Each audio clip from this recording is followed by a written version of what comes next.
Hi Foxcast, I'm going to be reading you Sally Gardner's The Invisible Boy. So get yourself comfy, get a drink and a snack, and I'll begin.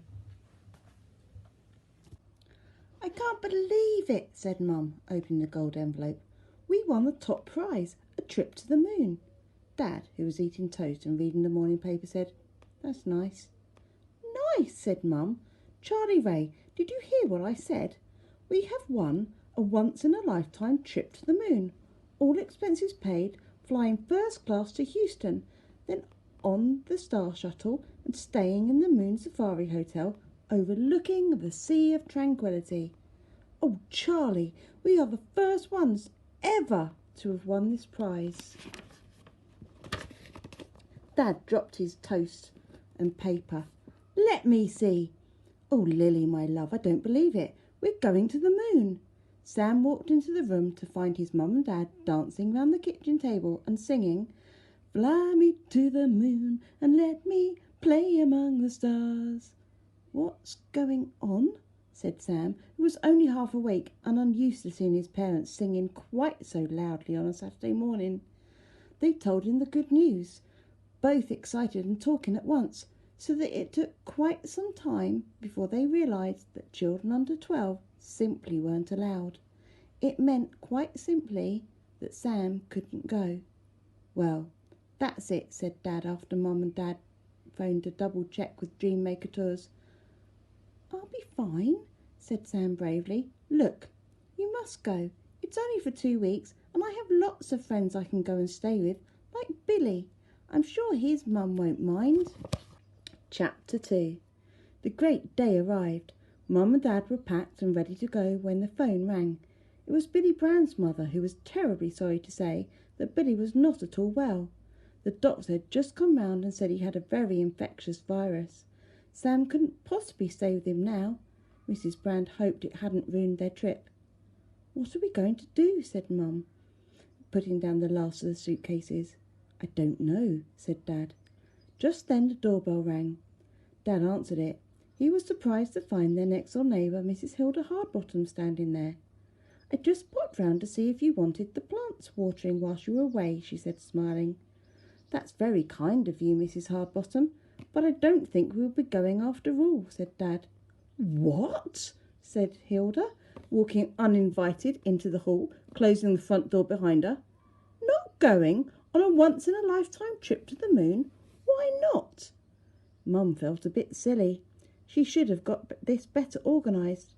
"Sam's friend has just rung to say he's not at all well, so Sam can't go and stay there," she said. "Oh dear," said Mrs. Hardbottom. "Still, that shouldn't stop you. Anyway, you can't cancel. Not now, with the eyes of the world on you, so to speak."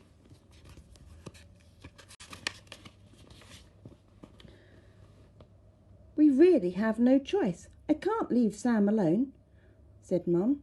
"We must phone Dreammaker Tours right away and tell them we can't go," said Dad. "There is no need to cancel. If it comes to that, I can look after Sam," said Mrs. Hardbottom firmly. Mum and Dad were lost for words. They felt somewhat embarrassed. Mr. and Mrs. Hardbottom were their neighbours and had been for years, but they really knew nothing about them, except they kept to themselves and seemed nice enough. It was Sam who broke the awkward silence. "That's the answer, Dad," he said, trying to sound cheerful. Mum and Dad looked at one another, then at Sam. Oh, how they loved their little boy. It broke their hearts to see him being so grown up and courageous. "Very kind of you, Mrs. Hardbottom, but—" "Hilda," said Mrs. Hardbottom, taking the control of the situation. At that moment the doorbell rang. "No more buts," said Hilda, opening the front door as if it were her own house. Chapter 3. Plunkett Road looked barely recognisable. It was full of well-wishers and TV cameras. Parked outside their front door was a white, shining limousine waiting to take the Rays away. A TV presenter with a game show face walked into the hall where Mum and Dad were standing. They both looked like a couple of startled rabbits caught in the headlights of an oncoming circus lorry. "Mr. and Mrs. Ray, today is your day. You are Dreammakers Out of This World winners," said the presenter. "How does it feel?" Mum and Dad appeared to be frozen to the spot. Yes, said the presenter. I too would be lost for words if I was lucky enough to be going to the moon. Hilda spoke up. They are a little sad to be leaving their son, but he's going to be fine. Me and Ernie are going to look after him. The camera panned on to Sam's face. You must be his kind and devoted granny, said the presenter, pleased at last that someone in the family had a voice. No, said Hilda. I am the next door neighbour. The presenter beamed his most plastic smile, and his teeth shone like a neon sign. Now, isn't that what neighbours are for? He said, putting an arm round Hilda and Sam. Hilda was in heaven at being seen by 40 million viewers worldwide. Mum and Dad smiled weakly. Nothing was agreed. This was all moving too fast. I brought round a disposable camera, Hilda continued. I was hoping that my dear friends Charlie and Lily would take some nice pictures of the Sea of Tranquility for my Ernie. He wants to know what water sports they have up there on the moon. Well, isn't this cosy? Said the presenter, handing the camera to Mum. He was now moving Mum and Dad out of the house into a sea of flashing camera lights, and somewhere in amongst all the chaos that was whirling around them, they found themselves parted from Sam. The white limousine whisked them away. The last thing they could see was Sam waving bravely. Chapter 4. There were two things at the top of Hilda Hardbottom's wish list. They had been there for 40 years and hadn't, until today, shown any sign of coming true. The first was to be on TV. The second was to be rich. I don't know what's come over you, Sweet Pea. You hate boys, said Ernie in a stage whisper after Sam had gone to bed. You always said they smelt of old socks that had been chewed by a dog. There's no need to whisper, Ernie, Hardbottom, unless I say whisper, she snapped back at him. Sam, who was trying to get to sleep upstairs in the cold, spare bedroom with no curtains, heard Hilda's voice and crept to the top of the landing to see what was going on. What he heard made going to sleep even harder. Because, you numbskull, how else was I ever going to star on TV? Said Hilda. You have videotaped it, haven't you? Yes, every minute of it, dearest, said Ernie. Good, said Hilda, and then she added as an afterthought, Sam's parents must have taken out a lot of travel insurance, don't you think? Well, if they haven't, Dreammaker Tours would have done, I imagine, said Ernie, pressing the play button on the video machine.